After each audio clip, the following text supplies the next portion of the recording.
This is Sunday, July 7th. There are 10 days until San Diego Comic-Con 2019. Welcome to SDConCast, the official podcast of the San Diego Comic-Con unofficial blog.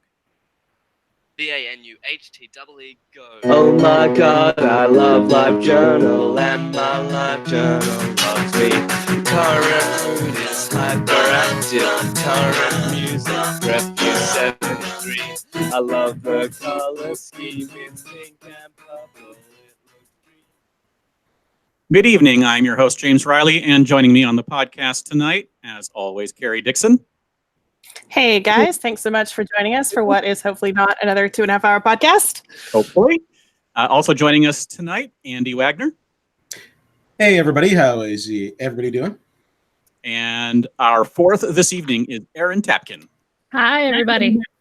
All right, so welcome to SDConCast. We'll be taking comments and questions throughout the show, but we'll mostly answer them at the end of like each panel, each room, or each day.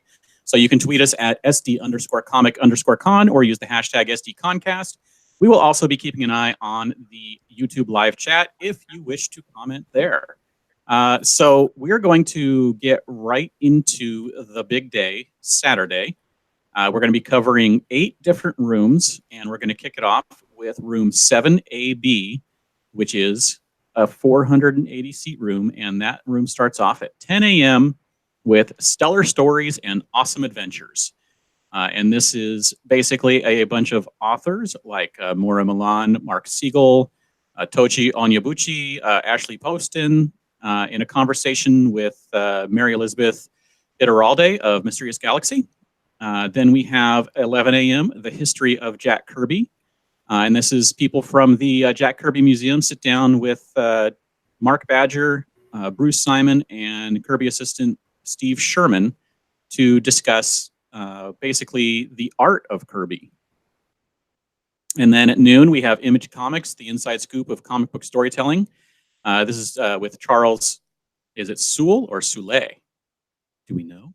Anyway, Charles Sewell, moderated by Jeff Boucher from Deadline Hollywood, basically just talking about storytelling techniques and world building. And then at 1 p.m., we have Spotlight on J. Michael Straczynski. And you probably should know who J. Michael Straczynski is at this point. But and this his spotlights are super fun. Yes. And he's actually on 2 panels this year, but this is his first one, and this is the Spotlight, so it's all about JMS. At 2 p.m., we have Women Rocking Hollywood 2019, Women-Powered Projects and the Push Towards Parity. And this is all about exactly what the title says, from women in television and film, initiatives like the 4% Challenge, making the news, and all those kinds of things. There's a bunch of people on this panel. Can I just point out? Go ahead. Including Catherine Hardwicke, the director of Twilight. And Gloria Calderon-Kellett, who's the co-showrunner of One Day at a Time. There you go. Lots of people on this one, so this is a good one. There's people from like True Blood and Queen Sugar, The Walking Dead, just a lot of people on that panel. At 3 p.m., we have Water, Earth, Fire, Air, continuing the Avatar legacy, which is with Dark Horse Comics, Abrams Books, and Nickelodeon, to basically bring you what's happening in the Last Airbender world. At 4 p.m., we have Scott Shaw's Oddball Comics Live, and this is featuring cartoonist Scott Shaw, who has been to most Comic-Cons. In fact, I think he was one of the founding members, if not one of the original attendees. So he's been going a lot. I think he's only missed 1 or 2 years throughout the years. But this is this thing's been going on for a long time, and it's a hilarious hour and a half of looking at art, like just looking at a lot of art. At 5:30, we have the Awards of Comic-Con, which is part of the 50th anniversary panel series. And this features basically people talking about all of the awards that are given out at Comic-Con that Comic-Con either runs or hosts, including the Inkpots, the Bob Clampett Humanitarian Award, the Russ Manning Promising Newcomer Award, the Bill Finger Excellence in Comic Book Writing, the Icon Award, and the Will Eisner Spirit of Comics Retail Awards, plus the big one, the Will Eisner Comic Industry Awards. So a bunch of people from all of those award groups will be there, and Carl Gropper and Jackie Estrada will be moderating. At 6:30 p.m., we have Stan Lee's Alliances, A Trick of Light by Audible. which is one of Stan Lee's final projects, which is essentially like a storytelling through an experience of light and sound. And you can hear about that at 6:30. And then at 7:30, the Funimation Industry Panel, which is a very short description. Basically, if Funimation makes it, they're probably going to talk about it. And then at 8:30, because this room goes long, is Crunchyroll Industry Panel, the latest and hottest in anime today. And again, that's pretty much exactly what it's all about. But you do get a special gift if you attend, whatever that might be. Whatever that may be. So this room has a wide range of stuff happening all throughout the day. And it looks like, since it seats 500, that there's going to be a lot of turnover, a lot of come and go, and it may actually fill up a few times for some of these big names that are going to be there throughout the day. But is there going to be anything that's going to like require you to be there more than half an hour in advance? Maybe Straczynski, I don't. But I've been to Straczynski. I mean, I think 30 minutes is plenty. I think you're fine with that. there you go. So just get there the panel before, whenever you're comfortable doing that, and you should be good for the panel you want to see. And then we're going to head over to the Horton Grand. Andy, why don't you take care of that for us? All right, thanks, James. The Horton Grand Theatre seats about 240 people, and we're going to start off at 11:30 in the morning with Sesame Street Puppets Live. You're going to have some of your favorite Muppet performers, including Matt Vogel, who does Big Bird the Count, Eric Jacobson, who does Grover, Bert, and Oscar, and also Ryan Dillon, who is the current Elmo. They'll do some improv performances. That sounds like a lot of fun. So definitely looks like that's going to be great for the kids. The next one at 1 p.m. we've gotten actually a surprising amount of feedback on is the Party with Peppa Pig and PJ Masks. And Carrie, did you want to say a couple of things about that? Because you've been a little interested in that, I think. I mean, I'm not going to it, but like the second I saw this on the panel schedule, I was like, this is going to be big, and this should not be in the Horton, because I think most parents with children of a certain age, their kids love Peppa Pig. So I think this is actually going to be weirdly a big panel. I will take your word for it. My daughter's 20, so she is a little bit beyond that age. But I mean, honestly, with the stuff she's interested in, who knows? But yes, this is for your favorite preschool characters, Peppa Pig and PJ Masks. So, like you said, children of a certain age, the little kiddies, you don't have to stick them in the daycare right away. Take them down to the Horton Grand and you can party with Peppa Pig.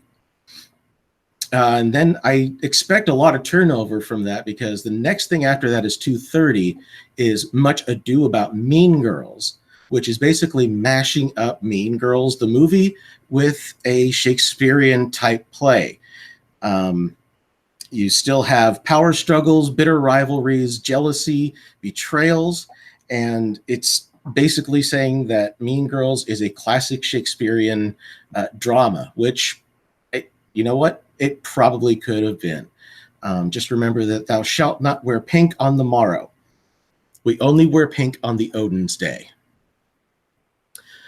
And the next after that is at 4 o'clock. We're again shifting gears. I see a lot of turnover for this too. Scary Stories to Tell in the Dark, a masterclass with Guillermo del Toro, the making of a monster. So they're going to have GDT there. I am not even going to pretend I know how to pronounce his last name. Andre Uvredal. I'm going to guess he is probably Scandinavian. But yeah, they're going to give movie fans an exclusive window into their visionary process, bringing the book series' iconic and terrifying illustrations to life for the upcoming thriller Scary Stories to Tell in the Dark. So I definitely see a big crowd turning up for that. And then after that, shifting gears again, this is one I'm looking forward to, and I might try to get into this. From Lieutenant Jim Dangle to Ronan Boyle, a discussion with Thomas Lennon.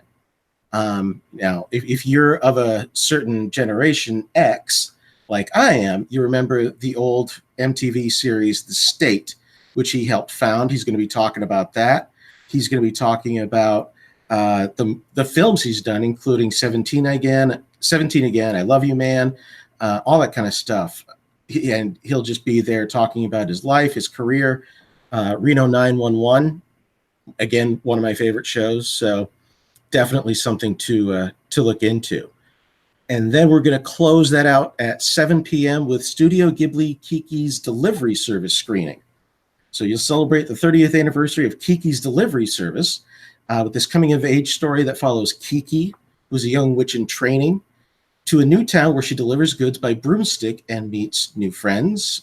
So you can join her universe, and Hot Topic for Studio Ghibli trivia prizes and a special screening of this really great adventure with a special host. So just to clarify, this is the Horton Grand, and there will actually be complete turnover in every panel because all of these panels are ticketed. So what that means is if you are interested in any of the panels that Andy just talked about, what you have to do is actually go to sales the morning of, on Saturday morning, and you will basically get in a line. You'll draw for a ticket for whichever panel you want to attend. If you get a ticket, they give you, I don't know if it's a wristband or ticket or what, but it's good for 2 people. So that's very different than the way the signings used to work. It's good for 2 people. Some of these I think are going to go super fast. Like I think Guillermo del Toro is definitely going to go fast. Oh, yeah. I actually think both Sesame Street and Peppa Pig are going to go super fast. The rest probably won't be so bad. However, if you do not get any of the tickets, what you can do is they do a standby line at Horton. So we'll post exactly what the process is probably here later this week when they confirm it. But I think it's like 30 minutes or something before the panel. They'll filter in a couple people from the standby line if people haven't shown. So Yeah, just FYI. I think they warn people that you need to be there by 15 minutes before it starts, or else you risk losing your seat. Yes. And I want to mention that Thomas Lennon panel, if you're not aware, he's written or ghost written quite a few movies. Oh, yeah. For years that you may not have realized he is involved in. I mean, he's written a ton of stuff. Yeah. Almost as much as Carrie Fisher did. Yeah. Anyway, that's going to be an exciting and very diverse day in the Horton Grand. Oh, yeah. But we are so let's move on to room 60E. Erin, that's yours. Yes, room 6DE. Room 6DE holds 884 people, so it's a pretty big room. And it looks like for most of the day on Saturday, it's going to be completely dominated by DC and a lot of their stuff. The first one, starting at 10 a.m., is going to be Building the Future of Superheroes with the DC Black Label. They do not mention the writers or the artists that'll be there. In fact, they don't mention a lot of writers or artists in a lot of these panels, so we'll have to wait and see, I guess. But in the Black panel or the Black Label one, they'll be talking about their sort of newish line Black Label and how they're gonna use that to do new story angles and things like that for Black Label and for DC, the DC characters. At 11:15, they have the DC Year of the Villain panel. That's one of their current kind of bigger crossovers that's been going on. We're just shortly, or a small ways into that right now, but they'll talk a little bit about what's to come for the future of the DC heroes and some of the villains too. At 12:30, they have the superheroes of DC, more creative talent that isn't mentioned, but they'll talk about how they put their own unique voices onto the heroes and the villains. At 1:45, DC has My Secret Origin, which sounds really interesting to me. It's how some of DC's top writers and artists broke into the business. So if you're curious about some of their top talent right now and how they broke in, that would be a perfect panel to find out. At 3 o'clock, we take a DC break, and they're doing Todd McFarlane, Raw and Uncensored, with Todd McFarlane. He is one of the Image creators, founders. He's the creator of Spawn, and right now he's had 30 plus years in the entertainment field, working on movies, comic books, toys, lots of toys. So he'll be talking about that and about Spawn reaching the milestone 300. And they're going to be doing Q&A. So if you have some questions for Todd, that's a good time to bring him up. 4:15, they're doing a spotlight on Frank Miller. And Frank is going to be joined by Boris Kitt, who's a writer from The Hollywood Reporter, and they're going to be talking about the past 40 years of Frank's career. He's one of the Comic-Con special guests, so this is one of those great spotlight panels that they do on all their special guests. At 5:30, we're back to some more DC programming with DC cover art. If you are a fan of the latest covers that they've had from Art Germ or Amanda Connor, Derek Chu, Terry Dodson, Lucio Perillo, and Josh Middleton, this is the panel for you, especially Josh Middleton, because it's been a really long time since he's been back in the United States, and I think it was 5 years since he's been back, and he's been knocking out some really, really great covers for DC lately. And then at 6:45, we have the OneRing.net at 20. So they're celebrating their 20 years of talking Tolkien and all things Middle Earth. It's going to have a whole bunch of their staffers, Clifford Broadway, Josh Long, John Ben Asher, Hannah Greenwood, Josh Rubenstein, and moderated by Kathy Udovic. And that's what we got. And what do you guys think about the size of room 6DE and how that's going to flow? Well, James? I think that this room is going to be mostly full all day with it being DC. So all the DC comic fans will basically just camp out for the morning. Todd McFarlane and Frank Miller should both get a decent sized crowd. I don't know how much it's going to get, a lot to where it fills up. But if you are worried about it, I would definitely get the panel before, maybe even at the beginning of the panel before if you're super worried. But I don't think that anything in this room is going to be excessively overcrowded throughout. No, I don't think so either. I feel like probably 30 minutes early is fine for all of this. There's a chance that if enough people don't get in for other things, that a lot more people will show up. And I mean, someone is mentioning it in the chat, which I think I mentioned this on the last podcast, is McFarlane hasn't been to Comic-Con very often in the last decade or so.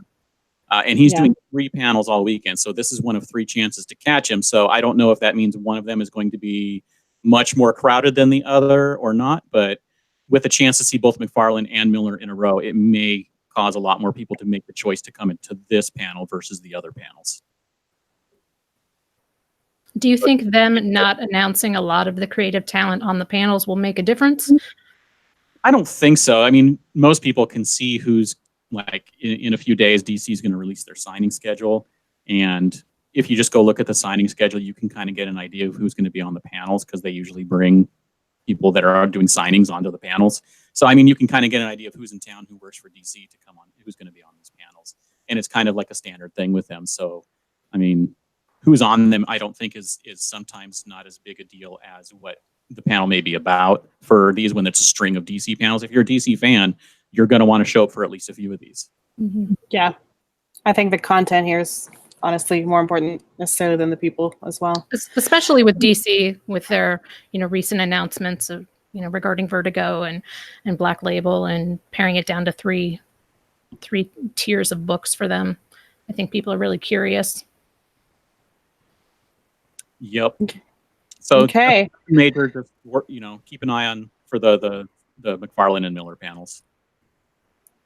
Yeah, I agree. All right, so moving on to 6A, which seats about 1,040.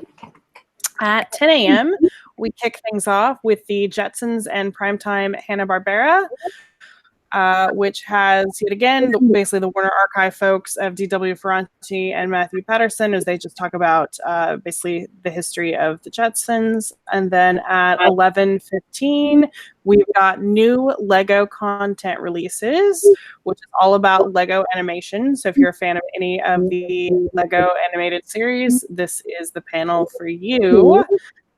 At 12:30 is Scooby-Doo's 50th birthday bash, which is again with, I think this is Warner Brothers Home Entertainment instead of Warner Brothers Archive, but they've got a couple of the voice folks, including like Kate Cucci and Greg Griffin. And they're going to be talking about 50 years of Scooby-Doo. At 1:45, we got Marvel Comics Next Big Thing, which has writer Jonathan Hickman and then Marvel's editor-in-chief C.B. Cebulski. And it's basically just them talking about all things Marvel, more specifically like X-Men. And then at 3 is another Marvel Comics panel with C.B. Cebulski. This time talking with Rob Liefeld and Scotty Young. Those are two really great folks. And then at 4:15, we've got Amazon's The Man in the High Castle for the final season. And there's a whole bunch of panelists on this one for the cast, including Issa Hackett, Daniel Percival, David Scarpa, Rufus Sewell, Joel De La Fuente, Jason O'Mara, Sheila Horstel, Francis Turner. And then at 5:30, for the first time at Comic-Con, will be AMC's Nosferatu, which is their relatively new series. They're bringing along a couple of the cast members, including Ashley Cummings and Zachary Quinto. And then finally, the day wraps up at 6:45 with Batman 1989 30th anniversary. And this is basically just an executive producer of the film, again, talking about the impact the film has had on culture, what it was like making the film, all that fun stuff. So the only thing, in my opinion, in this room that might be even a little bit hard to get into is Nosferatu, just because it's got like Zachary Quinto on it. But I don't really think any of this will be too bad to get into. James, what do you think? You're on mute. This thing disappears when you're not hovering over it, so it takes a while to find the unmute button. Anyway, no, I mean, is anything gonna fill up on this all day? Like I said, I feel like if anything does, it'll be Nosferatu, just because it's got Zachary Quinto. Like that will be the only reason. But everything else, I feel like won't be too bad to get into at all. And this room seats about 1,000, so yeah, I don't see. I mean, it's going to get crowded and maybe full for the end of the day with High Castle and Nosferatu, but I don't think it's going to be like line up for hours and wait. No. So, and there's enough turnover that, you know, the people who come in for the Jetsons aren't going to stick around all day for the Marvel stuff. So I mean, if you're, you know, anything in this day, show up 20, 30 minutes and you should be good to go. Yeah, I went to the Nosferatu panel at WonderCon, and it was full-ish because, like Carrie said, the Zachary Quinto factor. But no, I agree. I think that there'll be a lot of turnover after all the Marvel stuff, and then we get into the AMC or the High Castle, and then Nosferatu. Yeah, we should be fine. Okay, so Dr. Skyhawk said in the chat, last year I had to get there hour and a half early to see the Man in the High Castle panel. So maybe I'm wrong. Maybe the Man in the High Castle is actually the big draw here. So listen to Dr. Skyhawk. And I think, again, though, I think the TV stuff is the only stuff you have to worry about. Anything else, I'm pretty sure you can just walk in. But watch social media, see what the line is like for both of the TV stuff. Everything else you're fine on. Yup. What do we got happening next? I'm next. BCF with Aaron. Yes, 6 BCF seats, 2,160 people. So it's about twice the size of the last room. Yeah. They start the morning at 10:30 a.m. with Viz Media's Seis Manos. They're bringing out the whole lineup of people for their upcoming Netflix original series, showrunner Brad Graber, writer and co-creator Alvaro Rodriguez, and a writer Daniel Dominguez. At 11:45, we have a really popular long-running panel, Quick Draw, and this is with Mark Evanier. And he's going to pit 3 super speedy cartoonists against each other. And Sergio Aragones is always in this one, and Scott Shaw, who we talked about before. And this year they are joined by a Disney legend, Floyd Norman. At 1 p.m., another Mark Evanier panel. This guy is doing like double, triple, quadruple panel duty this year. Cartoon voices. And this is another one that he's run a bunch of years in a row, but this has a ton of people from all different kinds of cartoons, voices that you would recognize. Lorraine Newman from Captain Underpants, Eric Lopez from Young Justice. Just it's about 5 or 6 different great voices. 2:45, we have Sesame Street's 50th anniversary panel, another 50th anniversary that's happening. They are going to be bringing in Sonia Manzano, who plays Maria, Matt Vogel, he does Big Bird and Count, Eric Jacobson, Grover, Ryan Dillon, who does Elmo, and Dr. Rosemarie Trulio, who is the senior VP of the Sesame Workshop. Plus, they are promising special appearances by some fuzzy and feathered friends. So if you've ever really wanted to see some actual Sesame Street characters, this is probably the panel to go to. Later that afternoon, 4 p.m., Talks Machina with the cast of Critical Role will be there. They're bringing out everybody: Matthew Mercer, Marisha Ray, Taliesin Jaffe, Liam O'Brien, Travis Willingham, Laura Bailey, and Sam Riegel. I apologize if I'm butchering anyone's name. And then at 5:15, we have a real big panel, exciting one, Hideo Kojima's Master Storyteller, and Game Awards creator Jeff Keighley and Nicholas Winding Refn, who did Drive and Too Old to Die Young. They're going to be talking to Hideo Kojima about his process as a game director and as a storyteller. So I think that's going to be a pretty exciting panel. Leading up to 6:30, which is an FX panel and a screening for What We Do in the Shadows, which is currently my favorite thing on TV, and they're bringing everybody, the whole cast: Matt Berry, Kevin Novak, Nastia Dimitriou, Harvey Gillian, Mark Prush, plus the creative team, just about everybody. And then that leads us up to 7:45, and that is Brooklyn Nine-Nine, another huge panel, and NBC's bringing out a whole bunch of people for it. Andy Samberg's going to be there. Melissa Fumero, Terry Crews, Joe Trulio, Dirk Blocker, Joel McKinnon Miller. Plus, they're going to bring out some of the crew: Dan Gore, Luke Tradici. And that ends the night in that room. Some big panels. Do you think 2,160 seats are enough for that one?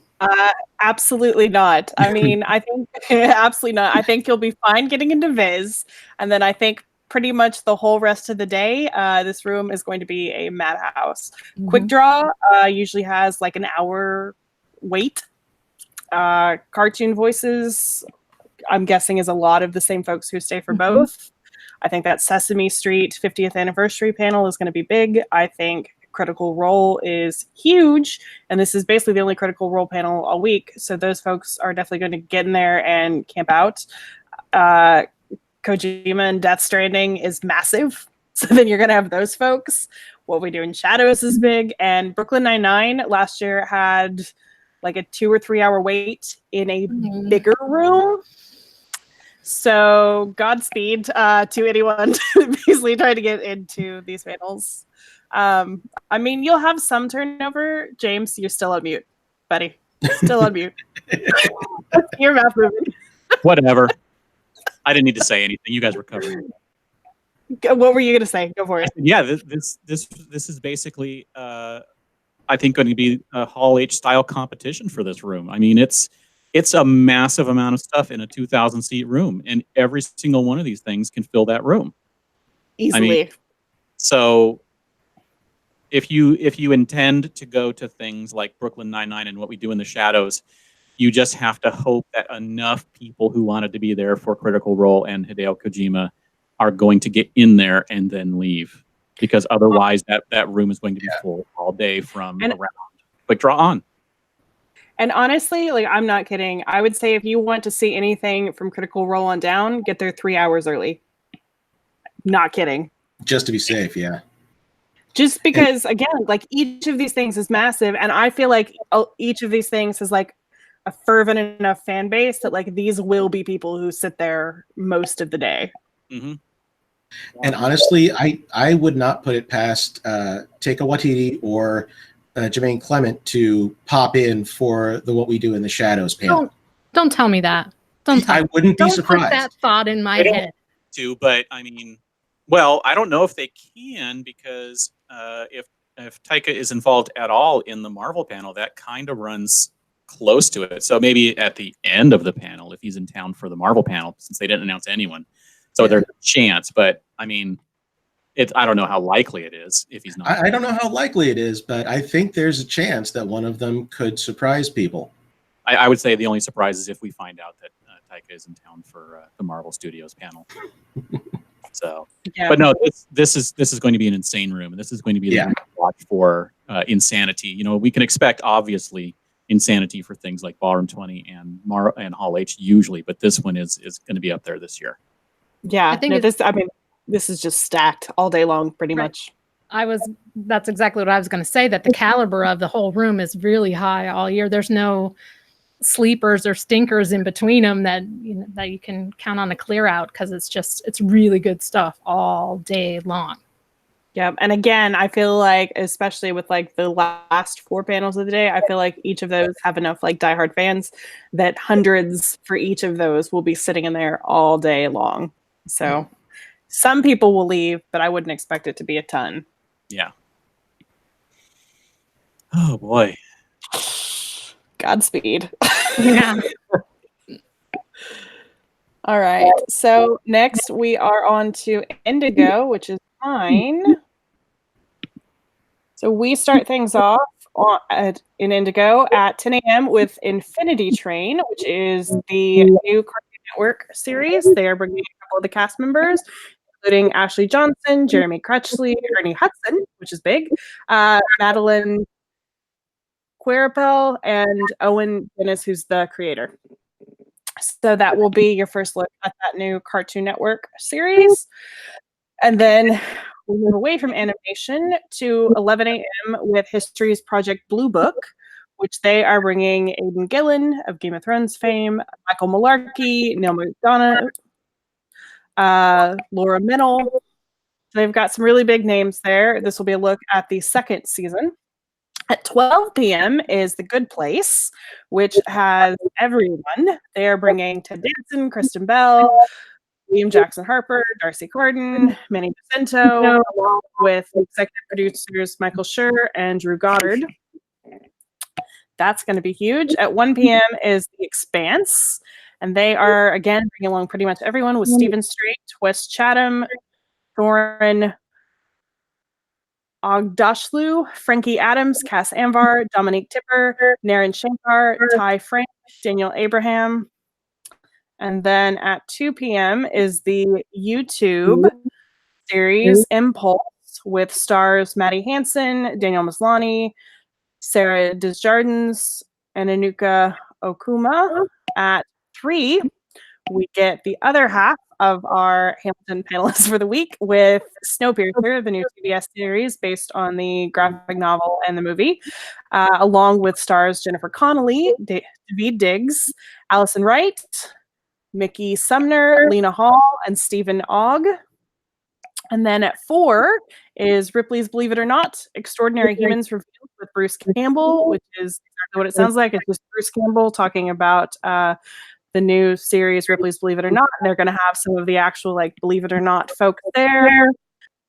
At 5 p.m., surprise, surprise, is Sci-Fi and IDW's Winona Earp. And even though this does not list the cast on the official schedule, I know that we know them, so you can go check out our site for that. And then at 6 is The Magicians, which is bringing Stella Maeve, Olivia Taylor-Dudley, Hale Appleman, Arjun Gupta, Summer Bashil, Worthy Jade Taylor, Brittany Curran, and Trevor Einhorn. At 7 is DC Universe Sneak Peeks, which will be a look at Titans, Doom Patrol, Harley Quinn, and Young Justice Outsiders. So this is another completely stacked day. And given, if you listen to our last podcast, the breakdown of how horrible it is getting into Indigo, this room is going to be it's another bad day. It's just, if you want something in this room, you're gonna have to put in the time, because there's enough stuff throughout the day that people will be filling this up, even though it seats almost 2,600. It doesn't matter. Yeah. This thing's going to be full. No. Good Place is going to pack that thing out to kick it off, and then it's just going to stay packed all day long. It is, because again, not only is there awesome stuff all day long in here, but the Good Place has fervent fans who will camp out. Winona Earp definitely has fans who will camp out. The Magicians has fans who will camp out. DC Universe has fans who will camp out all day long in that room. So if you did not listen to the last podcast, again, with Indigo, for the last 2 years, it has been, in my opinion, the dumbest possible load-in procedure. But basically what they do is you line up outside by the marina, and then they will take you in about 10 at a time, up to the escalator. Then you go through a metal detector, and then they let you into the room, and then that same person goes back down the escalator, gets the next 10 people, loads them, and it just takes forever. Like last year, I think they let us in like 2 hours before the first panel. They were not done loading up by the time the first panel started. Like, that is how truly awful Indigo is.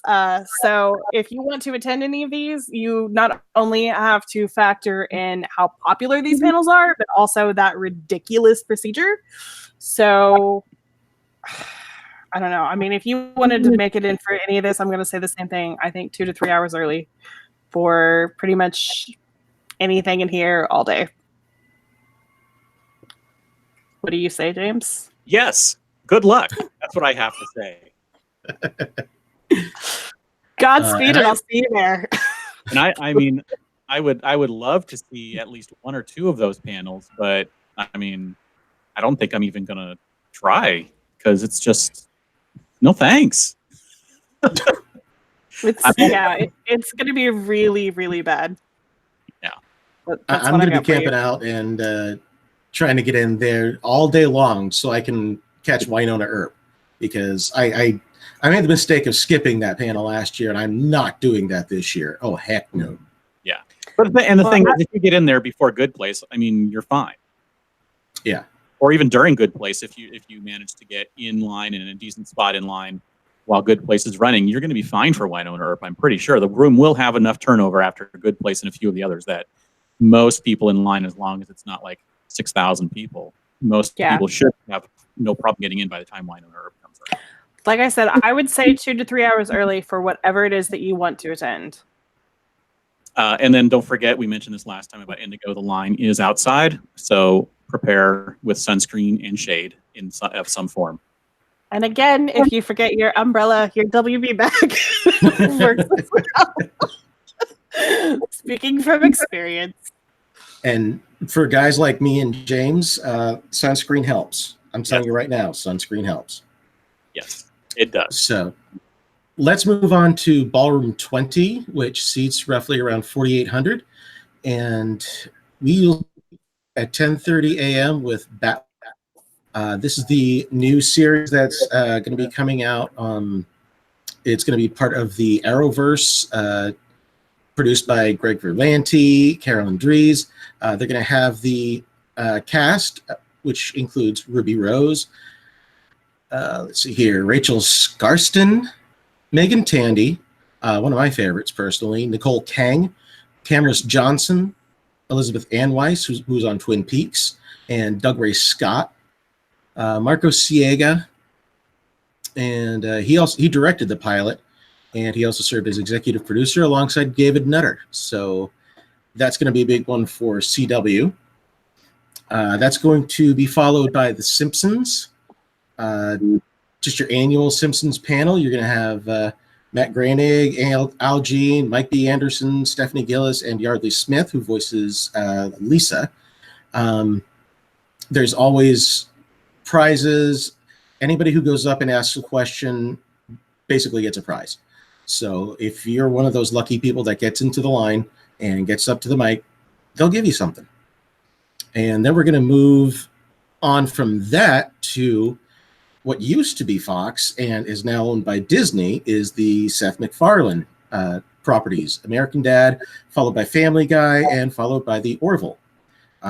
When Disney announced these initially last week, I found myself asking, why is Disney announcing this stuff? And then I remembered the whole Disney-Fox merger, so it looks like Disney now owns Seth MacFarlane. He'll be there along with a whole bunch of the casts from each show, which includes Scott Grimes. He's on both American Dad and The Orville. Let's see here. Who else? You got Klaus, who's Dee Baker. Principal Lewis is Kevin Michael Richardson. For The Orville, you're going to also have Scott Grimes again, Adrian Palicki, Penny Johnson-Gerald, who was also on DS9, Jessica Zor, Chad L. Coleman, and along with the producers from each respective show. So the Seth MacFarlane panels are not exactly kid-friendly every year.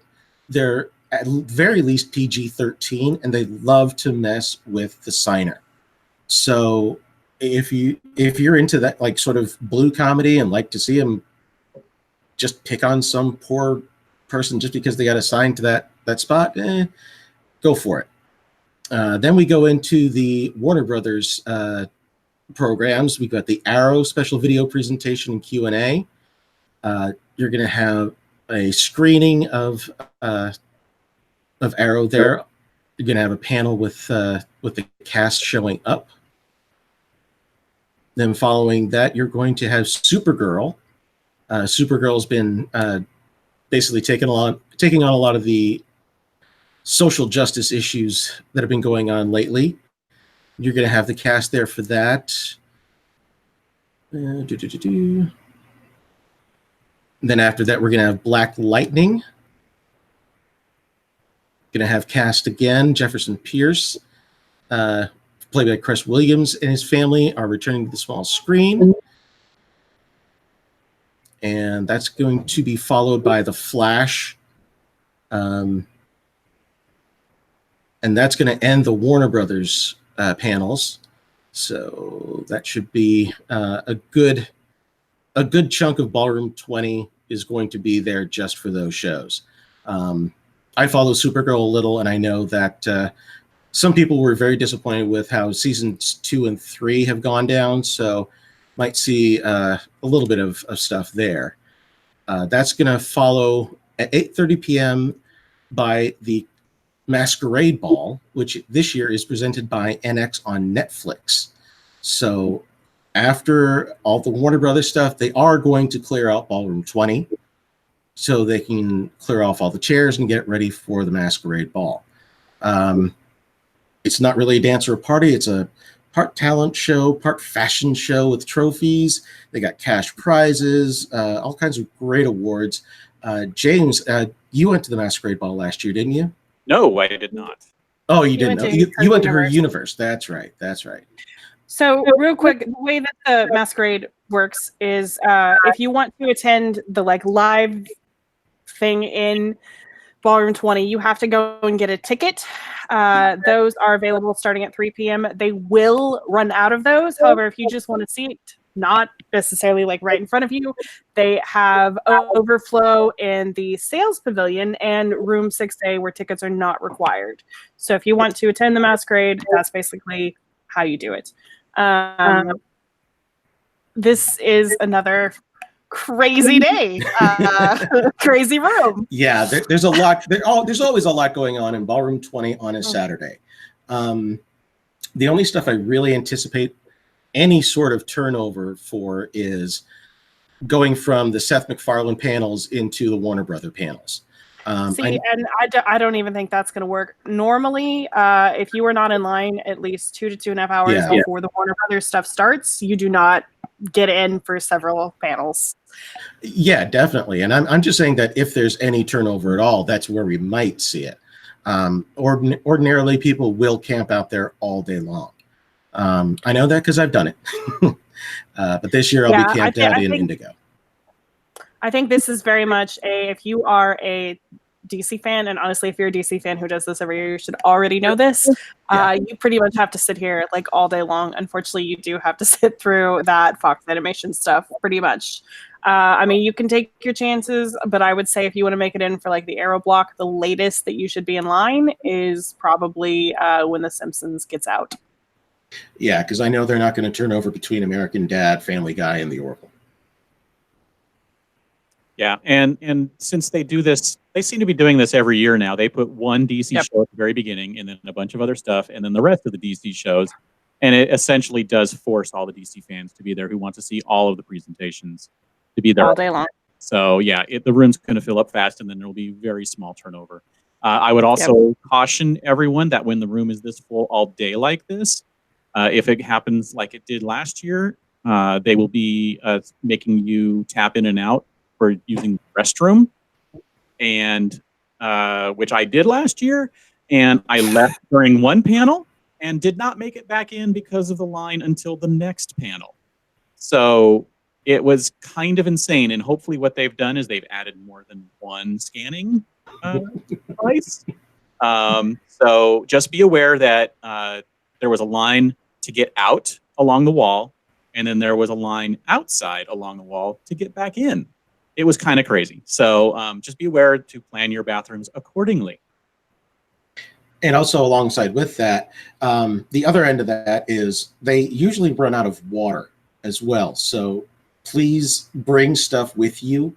Highly recommend bringing snacks, water, stay hydrated, because those jugs will run out.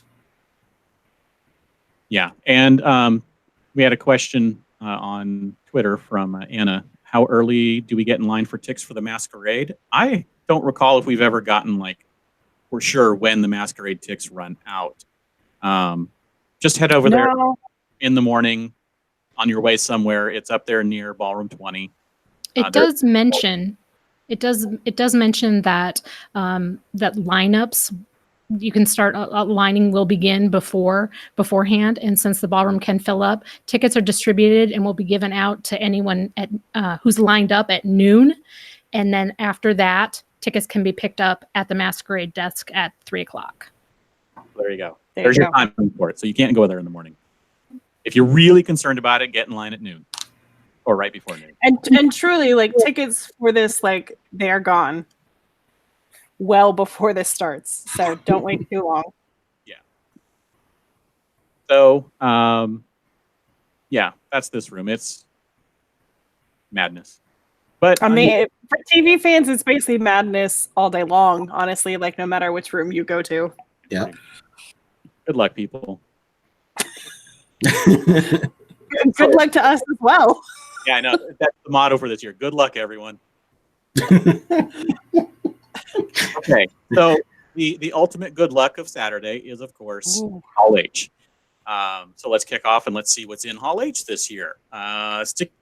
The first panel is at 11:30 a.m., so starting a little later than usual, I think.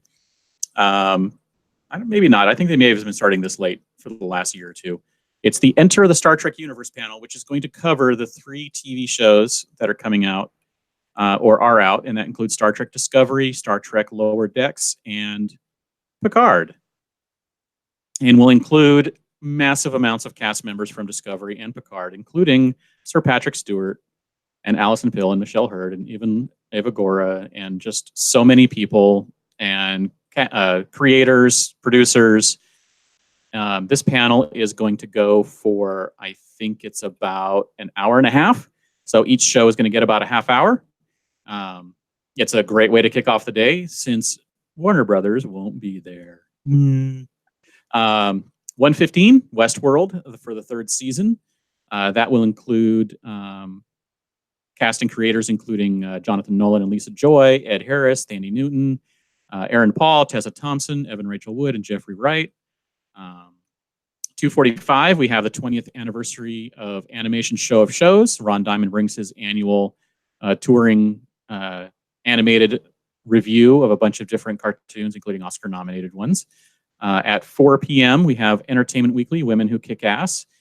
This year is a great lineup with Shoura Agdashlu, Freema Gaiman, Betty Gilpin, Ruby Rose and Kobe Smulders. This panel is always a great discussion.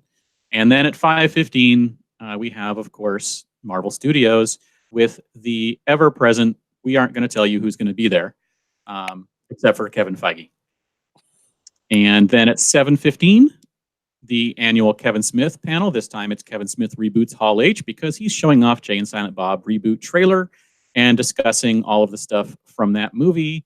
They're going to show stuff, they're going to talk about stuff, and that is it for Hall H, which we all know is line up the day before, get your wristband if you can, and then stay there all day, because there will be very little turnover. So I don't think you talked about, but before we talk room flow, so Marvel is 90 minutes this year instead of normal 60. That's crazy. It is crazy, and it definitely hints that they may have some big announcements to make this year. Let's speculate. They're going to announce the movies that are already in production, like Black Widow, we would assume. Yep. They're going to announce some Disney Plus stuff that's probably already gearing up for production if it isn't already, like Loki. Yep. They may make the announcements for all of the upcoming slate for the next 2 or 3 years, which would include Doctor Strange 2, Shang-Chi, Guardians 3, all of this stuff. All of that has a chance. And the other Disney Plus shows, WandaVision and Winter Soldier and Falcon, all of that stuff. So you can expect that if they want to make a big splash, that this panel is going to be insane. Yeah, it can absolutely be the most insane panel of the con, especially with so many studios leaving this year and not deciding not to show anything. Marvel can come in and basically rule the convention with this panel. Absolutely. Well, and I mean, they more or less say, in my opinion, quite frankly, that they're going to announce like the slate when they say an inside look at the ever expanding Marvel Cinematic Universe. Like, yeah, it's going to expand when we announce a whole bunch of stuff. So, yeah. So, I mean, the real question at this point is, how early do you have to line up to make it into Hall H on Saturday? Because almost no one who gets in will be leaving until after Marvel. So how early do you think? So let's get that out of the way. If you're there to see Kevin Smith, show up about half an hour to 45 minutes before his panel. You'll be fine. You just have to wait for the room to clear out, and then you can go in. And I don't think it's going to be packed. I mean, Kevin Smith always packs Hall H, but never really fills Hall H. Correct. A few thousand people will be there, so you will be able to make it in. You just don't have to spend a lot of time waiting in line to do it. Correct. But then before that, no one is leaving until after Marvel, basically. You'll have like 200 people leave all day. Yeah, I mean, it will be in the hundreds of people who leave all day, because there will be people who manage to just get in for Star Trek and then don't care about the rest, and they will get out. It's just how many of them want to put in the time to fight all the Marvel people to do that. So what time do we think? As you can tell, I've been delaying answering this question because I know. It's just a horrible answer, which is you're going to need to get there in the afternoon on Friday. Yeah, I'm thinking like noon on Friday, quite frankly. Sometime between noon and 3. 3 may be too late. No, you don't have to be there on Thursday. That's if you want near the front. You need to get in line Thursday night when they allow people to start lining up. Otherwise, no, you don't need to. And please, everyone, try to restrain yourselves and just don't go until Friday afternoon, so that you can enjoy the convention and so that people don't lose so much of their time trying to fight everyone trying to get there just 5 minutes earlier. And let me just say, okay, so I know Marvel is huge. Like, this is going to be an amazing panel. But there's so much other cool stuff happening at the convention, and I would like to suggest, quite frankly, that especially if this is like your first year at Comic-Con, don't do this. Go do literally anything else at Comic-Con other than this panel. Just because, I mean, you lose like a full day lining up, and then like it's going to be an amazing panel, but like, is it worth losing an entire day? The reason I'm saying this is we've had a whole lot of like first year people ask us like specifically about camping out for Marvel Studios like 24 hours early, and especially if this is your first year, like my advice is don't do it. Everybody else, you know what you're in for. Good luck. Yeah. And Yeah. it's, yeah. Yeah. So yeah, I think you have to be in line by noon on Friday. And again, this is literally just to get into the room. Yeah, which is the most insane thing about this particular room is that everything else we talk about to get into the room, we're talking like hours, 20 minutes, Yeah. 3 hours for the really busy ones, maybe 4 or 5 hours on a really bad day if things really start packing up in Indigo or Ballroom 20 on Saturday. But this is, yes, be there a day early. That's just insane, and that's just the way, Marvel and WB that's what Marvel and WB do to that room. That many people want to get in. It's just the way it is. And honestly, as we saw last year, it's really just Marvel because WB was there last year and it wasn't that bad. So it's just Marvel, kids. Good luck. And James, do you want to talk a little bit again, real quick, for anybody who doesn't know about the Hall H wristband procedure and how the next day line works and all that, if they missed the last podcast?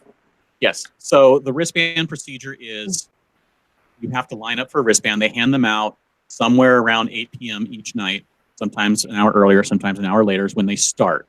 They start at the front of the line.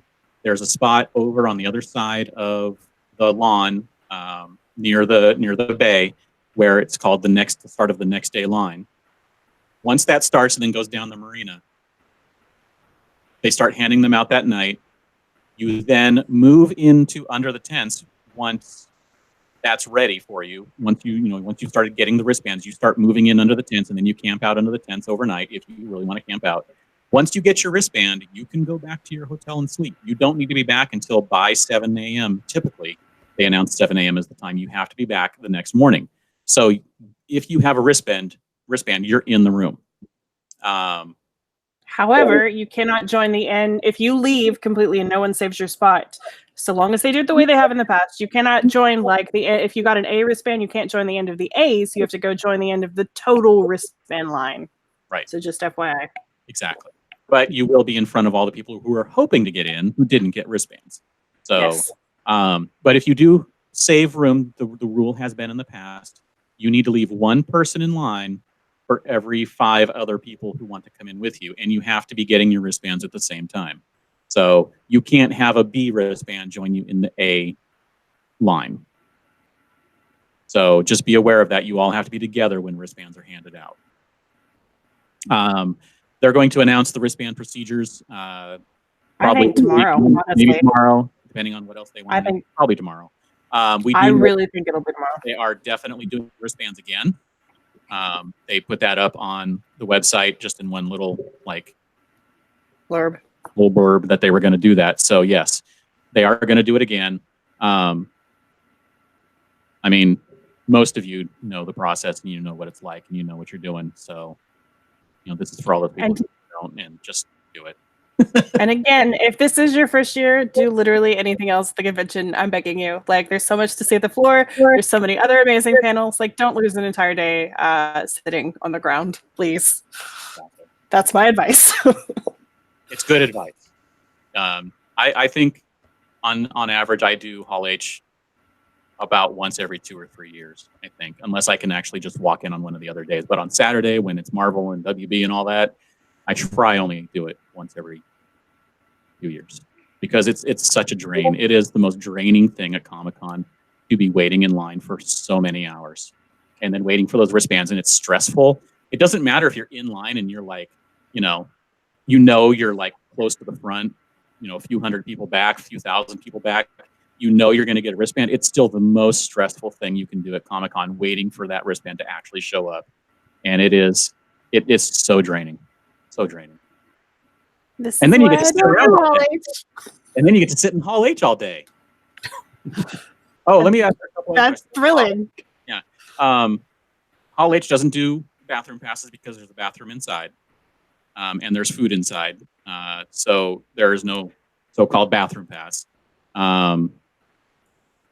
What else do they have of the rules about Hall H? That's really the main one I saw someone asking, I think, in the last podcast. So there you go. All right. Questions. We're going to get to questions. Can we talk about the lineup process? This is from Christina on Twitter. Can you talk about the lineup process for Marriott Grand 10 and 11? They're interested in a few panels and have never been before. It's just the same as every other panel room that's not one of these big ones. You can show up 5 minutes before the panel if you think that very few people are going to be there. Show up 20 or 30 minutes early.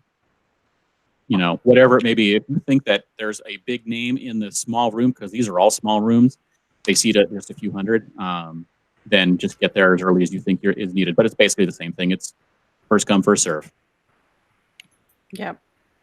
Iron Souls asked a serious question. How much crossover will the Marvel panel at Comic-Con and D23 have? Honestly, I think it will have...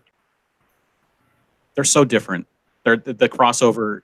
Like, the only crossover really between the Comic-Con panel and the D23 panel for Infinity War was they showed the 5-minute trailer, you know, essentially, that they showed at both 1 week apart.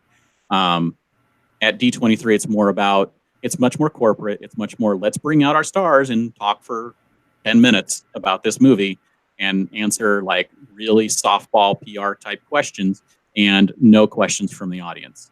So the Comic-Con panel is much more, I would say, fan friendly in a way.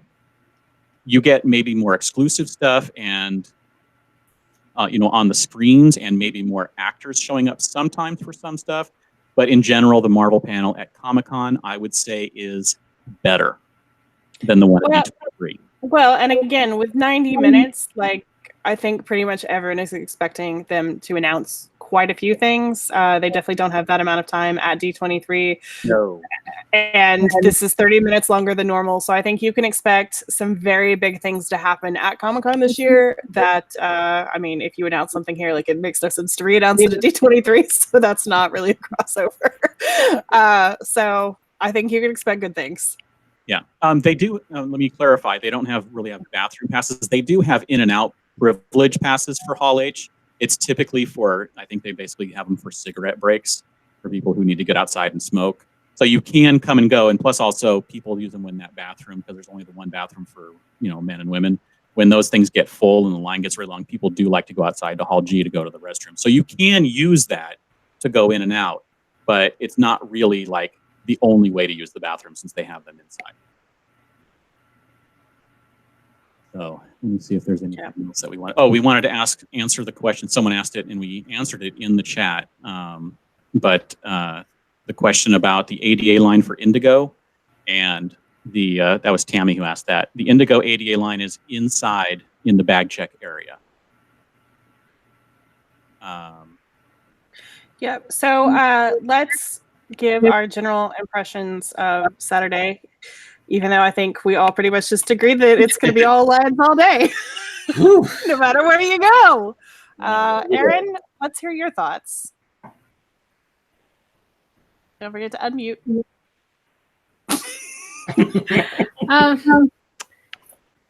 I'm personally like a little disappointed because I feel like I don't have the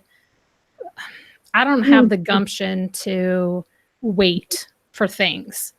The panel that I would want to see, the What We Do in the Shadows panel, I don't think I have what it takes. I'm too worried about missing out on other things. I know that I can probably watch whatever they're going to show later on YouTube or on one of the playback channels, something like that.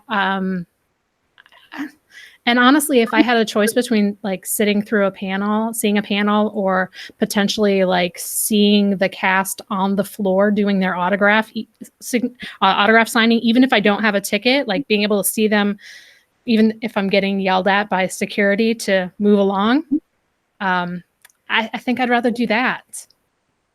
I feel bad for the people who want to do multiple things in multiple rooms, because I think there's going to be a lot of trying to decide. I think Andy was having that problem trying to decide where he's going to go and if he can make it in time. And you know, it's going to be a day just full of choices for people, and I don't envy those choices. Well, the good news for you is I think the floor is actually going to be pretty okay on Saturday, actually, because I think we're all going to be in lines for panels. Yeah. Andy, what do you think about Saturday in general? Just quick general thoughts. General thoughts, I would say, again, Hall H is going to be a madhouse. If I could get in for Star Trek, I would.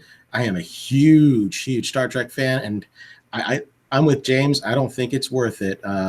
Maybe once or twice every couple of years. But yeah, floor is probably going to be really good. Lines are going to be awful, and let's just remember that we're all there to be. Let's just remember we're all there to have fun. We're all in James? it together. Yeah, absolutely. So my thoughts are that even if you are upset with the lack of movie presence this year, is showing that they can put together a schedule that has so many things that people want to go see that we are going to be getting headaches trying to figure out what we want to do. And that is one of the awesome things about Comic-Con, but also one of the worst things about Comic-Con, because I do not want to have to try and figure out this kind of schedule. I still have not started putting it together because I've been putting it off because I don't really want to think about it. So I guess that's tonight. I guess maybe tomorrow, maybe next weekend. I don't know. We'll figure it out. Yeah. Or hey, let's wing it. Hey, let's try going to Comic-Con and. That's the person who runs the spreadsheet, by the way. That's I'm just like, where do we go? What's next? Yeah. So yeah, no, that's what I think. I think this is going to be a fun year, and it's just definitely honing in on that with this Saturday schedule, because obviously a lot of people want to be on Friday for the biggest things, or Saturday for the biggest things, and it looks like that's what they've done. Yeah. I have a question for Carrie. Sure. What do you think they could have taken out of Ballroom 20 and put Brooklyn Nine-Nine in its place? What do you think? Is there anything logically that they could have removed or swapped the rooms around?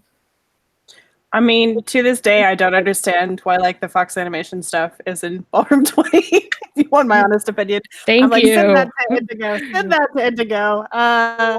But I think a lot of this is about crowd control. There's definitely some strategy in it, just like James talked about. There's a reason, I think, quite frankly, why they schedule the first WB panel, and then there's other stuff, and then WB again.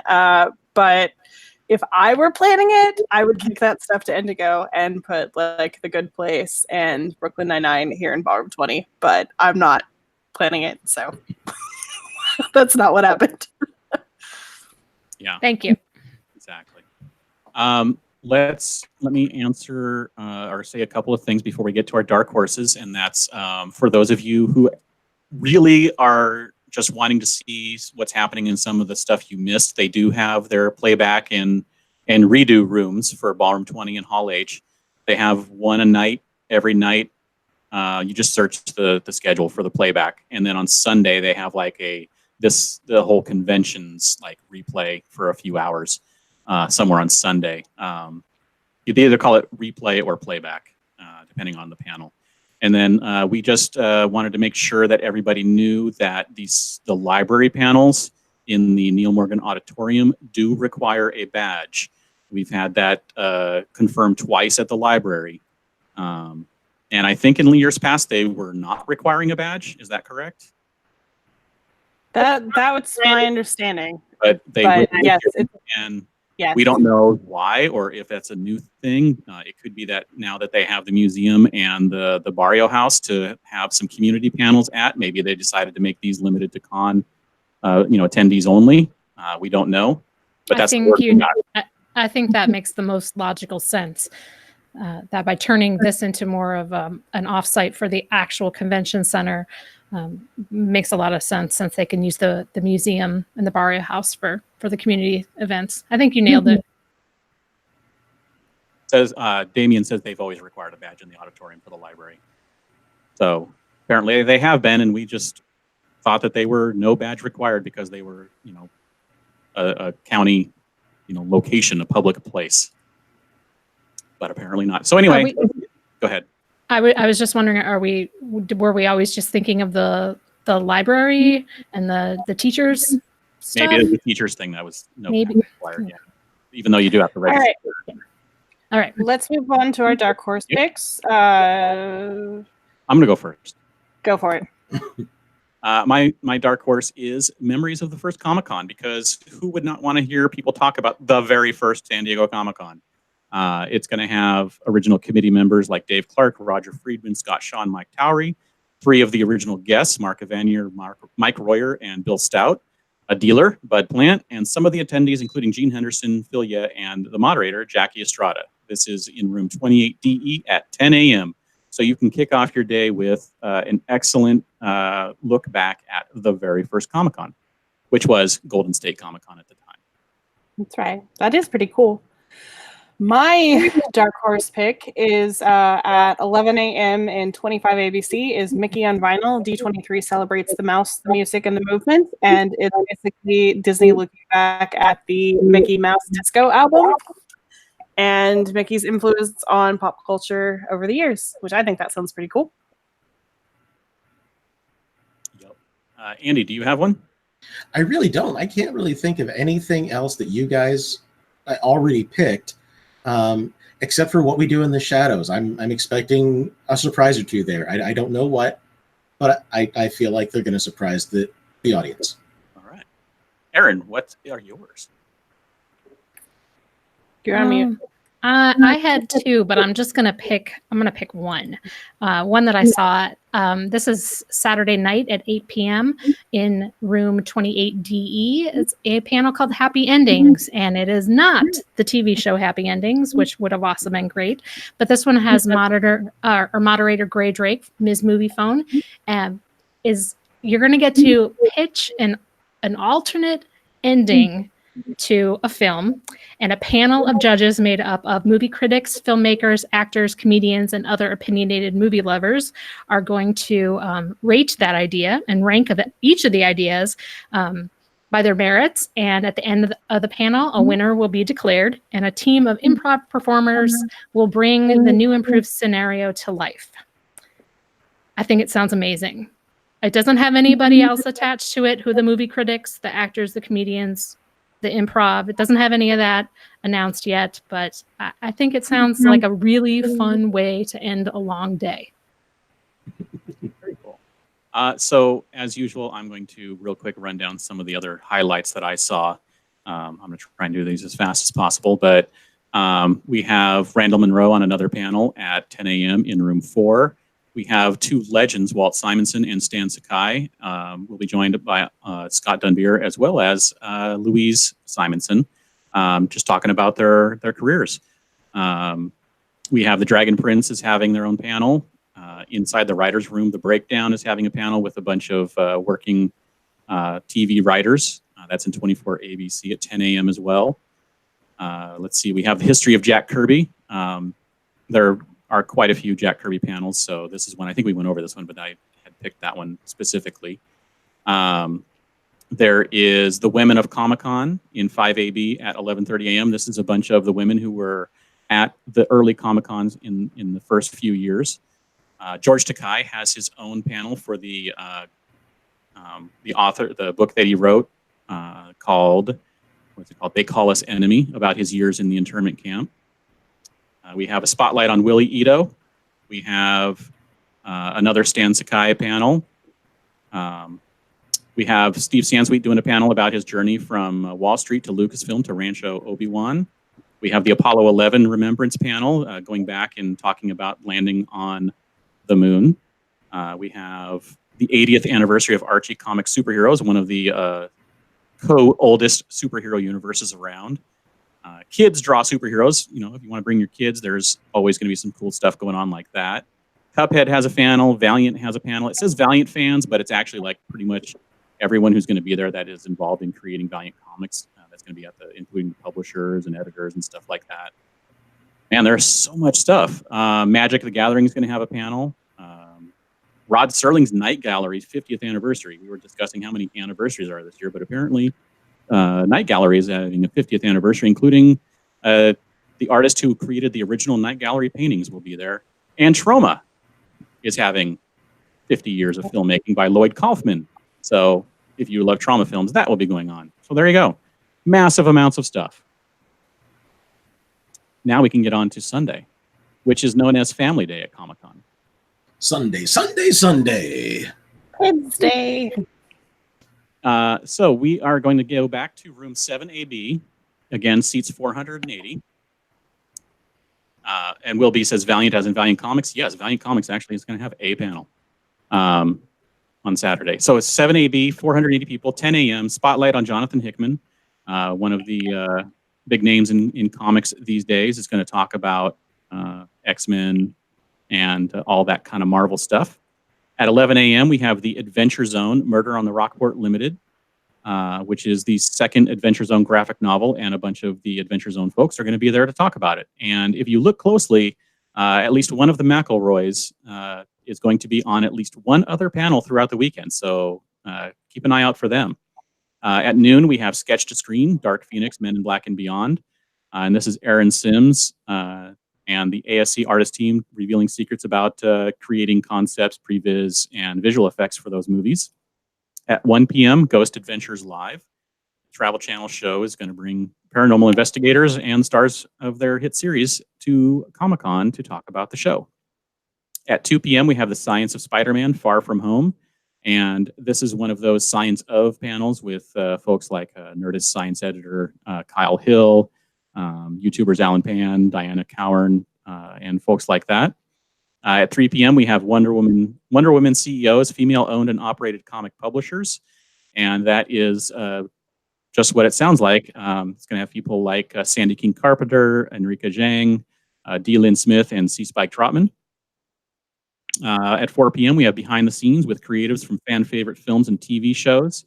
And this is a bunch of people who create things on those shows, the behind-the-scenes people who work to make it look good in front of the screen. Production designers and makeup departments and sound designers and things like that. And that is it for the day because the con closes at 5 p.m. So it's a short thing. Not as many panels as all the other days, but still a nice full day in 7AB. So do you think any of these will draw a crowd enough to fill up that room? Isn't Adventure Zone fairly popular these days? Is. And that's what I was going to say. I feel like if anything, it would be that. Right. And Jonathan Hickman is a big name, and the Adventure Zone people may decide to get there early. So if you definitely want to see Jonathan Hickman, definitely head straight to that room first thing when you get there. Other than that, no, I don't think it's going to be a problem. Just be there during the panel if you want to see Adventure Zone. Get there half an hour, 45 minutes in. And you'll be fine. Okay. So on to 6DE, because for people who don't know, a bunch of the panel rooms are closed on Sundays. Like the Horton Grand doesn't have anything on Sunday. Indigo is always closed on Sunday. Ballroom 20 is always closed on Sunday. So there's also just not that many panel rooms. But 6DE, we start out at 10 a.m. with DC Sunday Conversation, which again has DC publisher Dan Didio and an all-star roster of talent. And then at 11:15 is a spotlight on Scott Snyder. At 12:30 is, if you are a fan of Collider and what they do, it's a whole bunch of their folks like Amy Dallin, Perry Nemiroff, and more, basically just talking about the comic book movies that they love. At 1:45 is DC Too Tough Trivia, which is exactly what it sounds like. You can test your knowledge of the DC universe in some trivia and win some prizes. But can you win chocolate?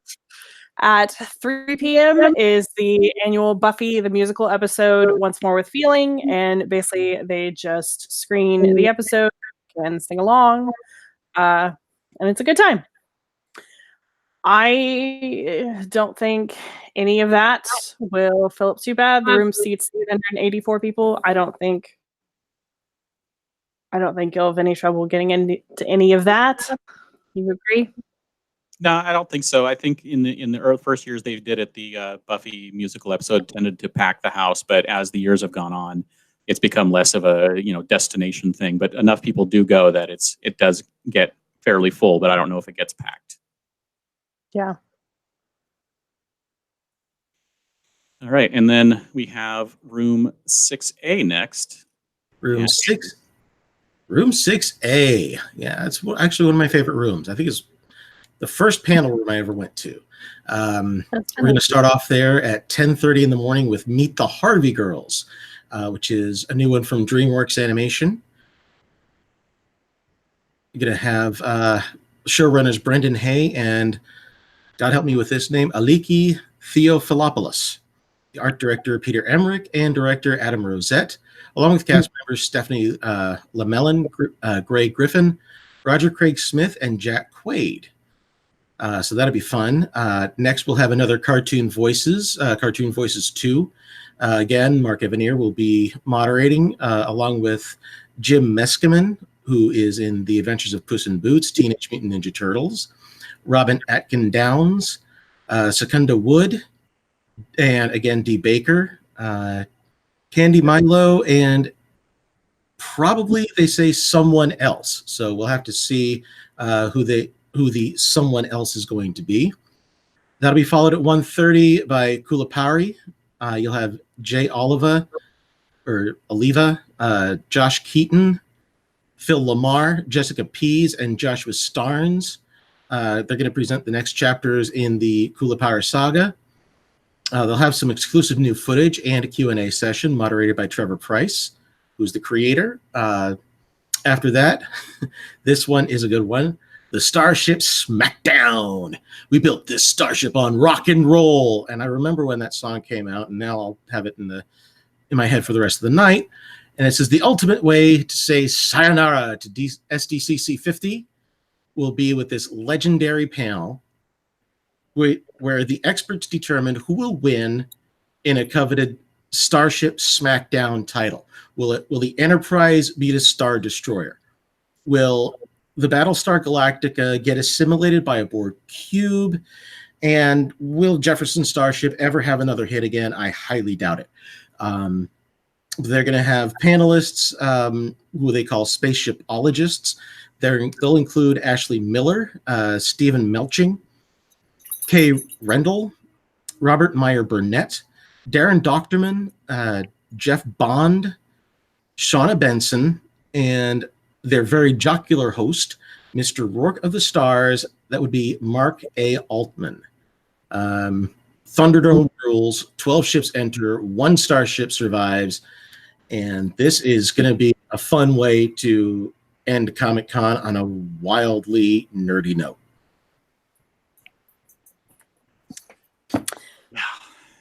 So James, what do you think about room flow? I think it'll be pretty much fine. Cartoon Voices may get a decent crowd, and Starship Smackdown always does get a decent crowd. I don't know how it gets, but yeah, show up in the panel before for Starship Smackdown, and you'll be fine. And I would say probably the same for Cartoon Voices. Yeah. Okay, on to 6 BCF. Aaron? 6 BCF. This is the room that holds 2,100 people. It starts off at 10:15 in the morning, and really this room is like the true definition of Kids Day, celebrating Kids Day. It's great stuff for the whole family. At 10:15, it's a world premiere of Scooby-Doo: Return to Zombie Island. This is something that's coming out later this year, but you can be the first to see it. It doesn't say who's all going to be there or if they're just screening it, so we're not quite sure. But it is the follow-up to the classic Scooby-Doo on Zombie Island. This is Scooby-Doo returning to Zombie Island. At 12 noon, it's another world premiere, this one for Teen Titans Go versus the Teen Titans. And this one has a whole bunch of people listed for a panel discussion. A bunch of the voice actors: Greg Sipes, Scott Menville, Carrie Payton, Tara Strong, producer director Jeff Mednikow. This is another one that's arriving this fall, but you can see it early at Comic-Con. At 2:15, we've got the Lego DC Batman Family Matters. This is another one where they're going to bring in a whole bunch of the voice actors. Some of them have been in other panels over the weekend. Troy Baker, Allison Stoner, Scott Menville, Jason Spisak, Steve Blum, screenwriter Jeremy Adams, and director Matt Peters. And this is another one that's coming out later this fall, but you can see it first at Comic-Con. And that's it for the So since the room holds 2,000, I think you can walk in all day to all of this. And if you have kids, like this is a great thing to take your kids to. It's got some cool stuff for them to see. I think it's always fun for kids to see the people that do the voices too. I think that's a neat thing for kids to see the people behind the voices. So when they bring out the voice actors, I think that's always great. Yep. And like we mentioned, there's a ton of kid stuff to do. So if you want to like come in for a movie and then go find one of the drawing ones or something like that, this is a great chance to, take a break in between doing all of those other things with your kids. You can even go make a paper dragon with them. Like, who doesn't want to do that? I want to go make a paper dragon. Exactly. Man. But let's move on to the big room because, as mentioned, Indigo and Ballroom 20 are both closed. So Hall H is where everything moves to that needs a big room, and we're kicking it off at 10:30 with Supernatural in their final, supposedly, appearance in Hall H. They say it's their final appearance, but they may do a celebration round next year if they feel like it, I suppose, like Game of Thrones is doing. But this is going to have your series stars, Jared Padalecki, Jensen Ackles, Misha Collins, and Alexandra Calvert, along with more executive producers than cast members. I'm not going to name them all, but there's more. So who knows what you can expect as we go into the 15th and final season of this series. It's going to be a weird Comic-Con when Supernatural is not having a panel at Comic-Con. It's because it's been a long time. Long time. Oh, my God. At 11:45, we have Riverdale. So we've got that going on. If you know what Riverdale is, then you can definitely get excited about the fact that it's back for its fourth appearance for the fourth season. They're going to have special video presentation and Q&A with series stars and producers. And then at 1 p.m., we have Mayans NC, also with stars and producers. And basically, it's Kurt Sutter's new show talking about everything that's coming there. And then at 2:15, it's the Comic-Con 50 trailer park, which is basically going to be 30 years worth of era-defining trailers for films. That doesn't mean it's going to take 30 years to show them all. It might. It might. But anyway, it's a trailer park. So if you want to sit down and get out of the heat and watch some trailers from movies from the last 30 years, then head on into this panel starting at 2:15. So room flow, the room's going to get packed because all the Supernatural fans want to be there for the final panel. And so I'm not entirely sure you're going to need to camp out the day before. If you want I don't think you need to camp out the day before. If you show up, if the wristbands are handing out at 8 p.m. or so, show up around 7, wait for your wristband, and then go back to your hotel because you won't need to wait it out. It'll require you a few hours to get your wristband. But that way you can make sure you're in the room and then you don't have to worry about it. But I think if you show up, 5, 6 a.m.? I was going to say 6 a.m. I would say 6 a.m. for this. Just because, again, like it's the last panel. This is actually always pretty packed. I mean, it's not like Marvel packed, but it will definitely fill up. And because this is the last panel until they inevitably do a reunion here in a couple years, this will be big.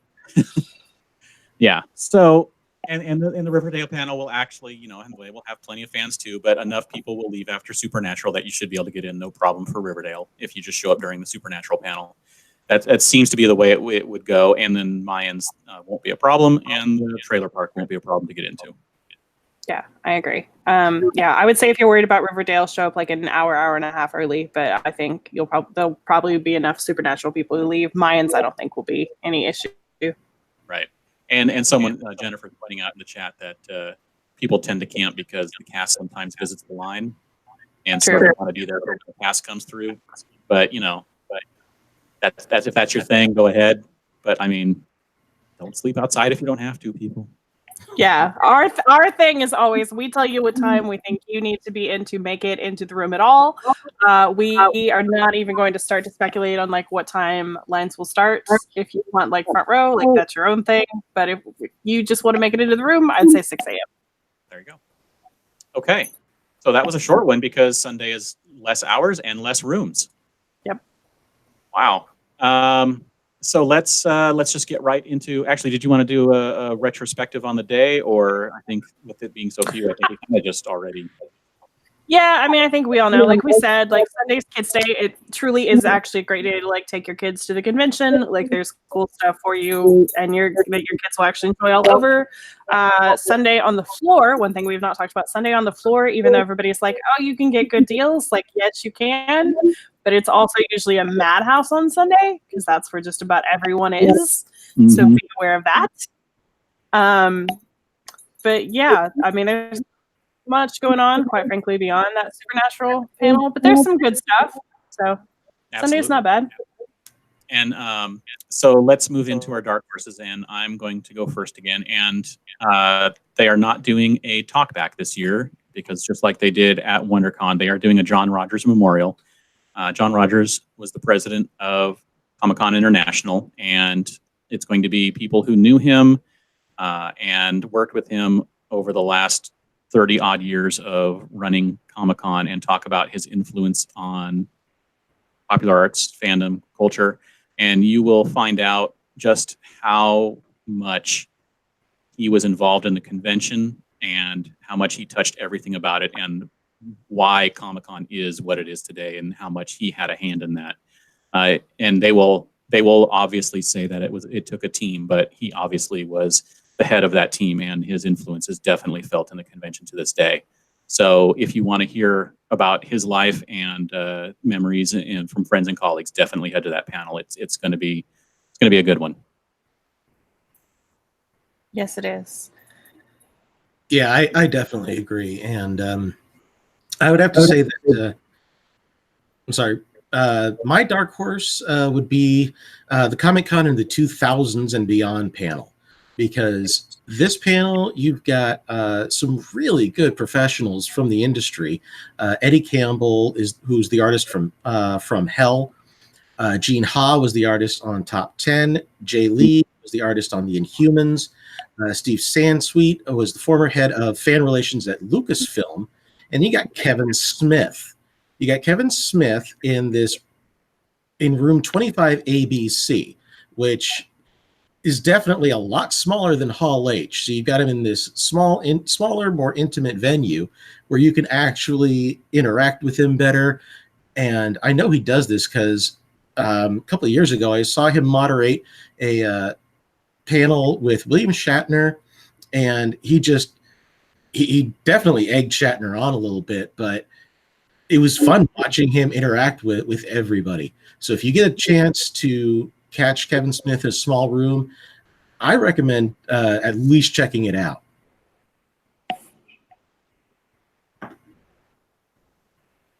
Absolutely. Aaron, do you want to give your number one dark horse, and then we'll do some of the others? Yeah, my number one dark horse is going to be, I think I'm going to pick the Spotlight with William Stout. We had William Stout on one of the podcasts not too long ago. And I've met William at Comic-Con and MondoCon. This is on Sunday from 11 to 12 in room 29AB. But I think he is just the most fascinating guy to talk to. And not just that he's been to every single Comic-Con, one of, I think we determined 4 or 5 people that have been to every Comic-Con, but he does comics and record albums and murals and paintings, and it's just so much, and he has so much to talk about, and so I think this spotlight on him is going to be a really, really good, entertaining panel. I won't be able to go because I'm leaving early that day, but I'm pretty disappointed by it. But this would be the one that I would have to see that day. It's a good panel. And he's awesome. So for my money, there's 2 panels that sound awesome on Sunday. Number one is Comic-Con Now, which is basically the CCI board members and staffers talking about the current state of Comic-Con and where it's headed. And this is actually, yes, David Glanzer and Eddie are both on the panel, but it's also a whole lot of the folks who you don't get to hear from, who help make Comic-Con what it is. So I will definitely be on this 2:30 panel in room 23 ABC. And then I just love the title of this. At 3:30 p.m. in 26 AB is Trivia for Chocolate, which is exactly what it sounds like. You go, you answer a trivia question, you get chocolate. What's not to love? Maybe the question might be too hard to get the chocolate, and then you'll be disappointed. That is true. So better study up. But to all the other trivia panels all week long, this panel is kicking your butts as far as the description, I gotta say. And I should add, at the end, the person who has won the most small pieces of chocolate gets a really big piece of chocolate. That's what it says. Nice. Someone asked in the chat which room is the Comic-Con of the 2000s. That is in 25 ABC at 11 a.m. in case you didn't catch it. But go look at the schedule. It's right there. Yeah. Anyway. That's a search function, guys. So let me go over a few of the highlights that I found as I was going through. There is, if you are interested in a bunch of different children's films, there's the San Diego International Children's Film Festival, which runs all day from 10 to 5 in room 9. So you can come and go. There's Making Comics the Marvel Way at 11:15 and 5 AB, which is a bunch of Marvel panelists basically taking you behind the scenes on how Marvel comics are made. This one is really interesting. There is a theme park in Utah called Evermore Park, and there's a panel at 11:30 in room 8, and it's the creators of the park and former Walt Disney Imagineer Josh Shipley and Logan Long and Dave Powell and Brooke Wilkins, basically just discussing how they're making a living experience theme park, and people who have said it's pretty incredible. So if you're interested in some other theme parks besides Disneyland, maybe check that out. There's the Dinosaurs versus Unicorns panel where some kids argue about which one is better. And apparently there is a dinosaur expert and a unicorn expert both on the panel. So there'll be some good in-depth discussion going on there. The original 1964 pilot of Star Trek, the director is going to be on hand in Star Trek Eyewitness in 29 AB at noon. There's a CBLDF live art jam at 12:15 in room 5 AB. And once they are done drawing it, you can bid on it to donate money to the Comic Book Legal Defense Fund. Todd McFarlane will be on his final panel of the weekend in 5 AB at 1:45, and it'll be focused on Spawn 300 and 301, which basically makes Spawn the longest running creator-owned comic book in the world. The other fun name one, and I'm mentioning this one just for the name, at 2 p.m. in room 24 ABC is Catholic Cartoon Nunsplosion. And I just thought that was hilarious. But it's all about the cartoon. That is hilarious. A bunch of nuns in comics, apparently. And then the aforementioned Paper Toys panel is 3 p.m. in room 11. And I want to go make a paper toy.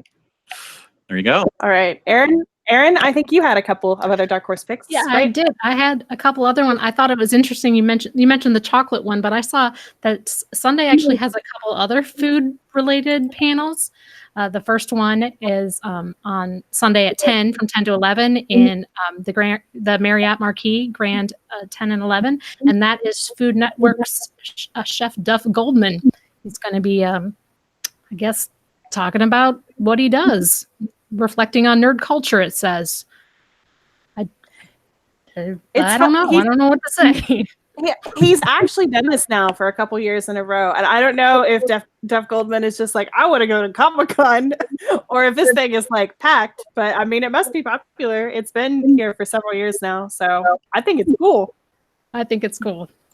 The other one is a little later in the day, and this is over in room 5A and B, and this is the Gastronomically Geeky Game and Movie Cookbooks. And this is something I've seen a lot of, and I think that we have some information about some of them on our Insight booth listings, but there's a couple of pop culture related cookbooks coming out, an Elder Scrolls cookbook. They have a World of Warcraft cookbook, Fallout cookbook, WWE cookbook. But I think it's great to meld this kind of Comic-Con nerd geek culture with food. kind of fascinating. Sounds It like is a lot cool. of fun.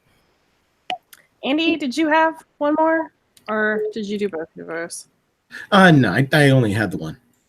Okay, cool. So, real quick before we take questions or wrap this up, I want to mention on Sked, there's a really cool feature. Basically, the popular panels, which if you click on it, it will show you what the most popular panels are. This will, like, things will shift here in the next couple days, so it's really probably more helpful to look here in about a week. But like right now, obviously, Marvel Studios is number 1. Game of Thrones is number 2, Historic Materials is number 3, Terminator is number 4, and so on and so forth. But it is actually a really good tool for kind of gauging interest in a panel.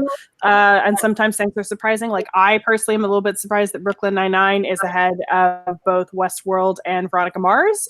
But that should just tell you how packed that Brooklyn Nine-Nine panel is going to be. So. Well, you're saying I don't have a chance. I'm saying you do have a chance. I'm just saying it's going to be a long wait. Want to wait a long time. I know. I don't want to wait. I know. Walk right in. Yeah. I can't. It's not possible. Yeah, no, that's definitely a good thing to look at, just to get an idea of what's going on. Yeah. So I don't see any last minute questions. So let's start wrapping up. And if any come in while we're wrapping it up, we can answer those near the end. Okay. So we are 10 days away from Comic-Con, which is insane to me. Tomorrow we will be in single digits away. That's terrifying. But we are still doing our attendee of the week. We will have one more on Friday, and then I'm thinking we will actually probably do a couple post-convention. So if you would like to apply for that, links are in the show notes. And if you or someone you know still needs badges to San Diego Comic-Con, all hope is not lost. You can check out the contest hub on our site for contests, for badges, for parties, and more. PACYCon is returning. Well, not returning. It's the first year we've ever done it. PACYCon is here. It will be on Sunday night at the Dubliner from 6 p.m. to 8 or 9 p.m. We will be there, so you can come and hang out with our lovely faces. We will have trivia. We will have a coloring contest, which if you did not see our lovely coloring sheet for Crying Dawson or Gary, which you can have him drawing whatever you want, or Scary Pacey. You can color those to win some cool prizes, but mostly it's just a chill place to go when the convention ends, and we are also about the only game in town. So if you would like to do something Sunday when you get out of the convention, we are basically it. So we hope to see you there. Yeah. Prize Mule is also returning. We have, I believe, 18 or 19 prize sponsors this year. We've got some awesome stuff to give away for you guys, so just keep an eye on Twitter. Prize Mule will be all over the convention. All over.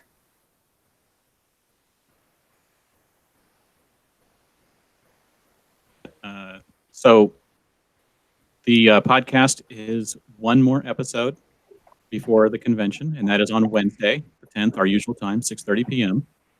We will have two guests. It's with Adam from Comic-Con Museum and Ashley Eckstein from Her Universe will both be joining us to talk about Comic-Con and the Comic-Con Museum and Her Universe fashion show.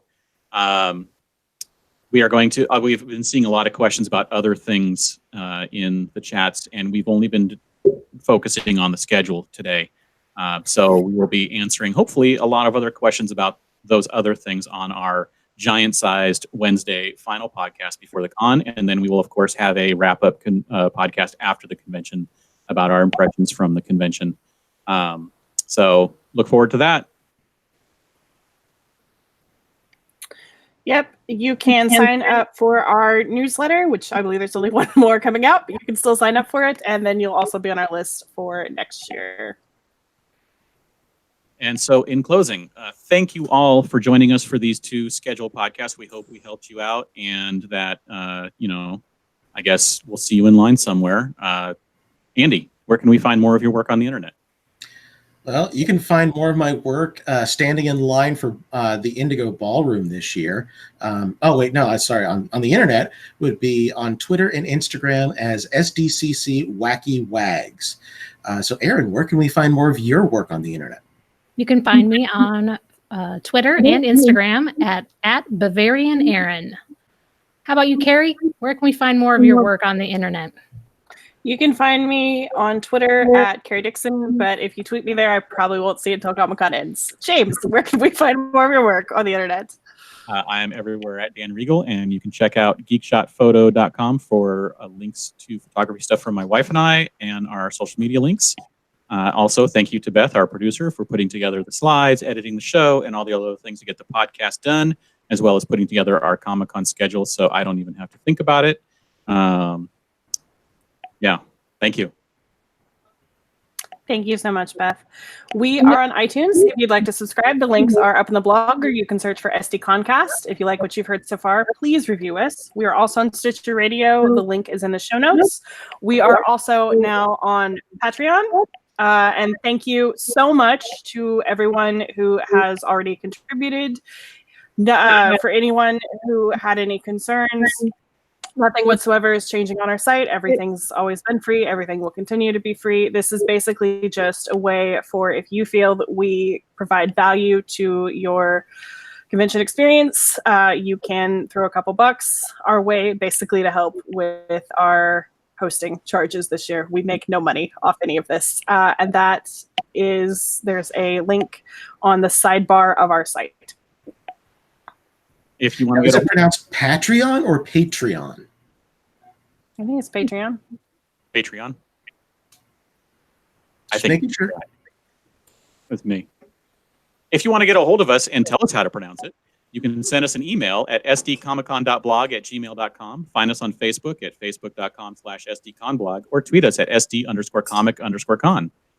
Thank you all for listening, and everybody go shawarma.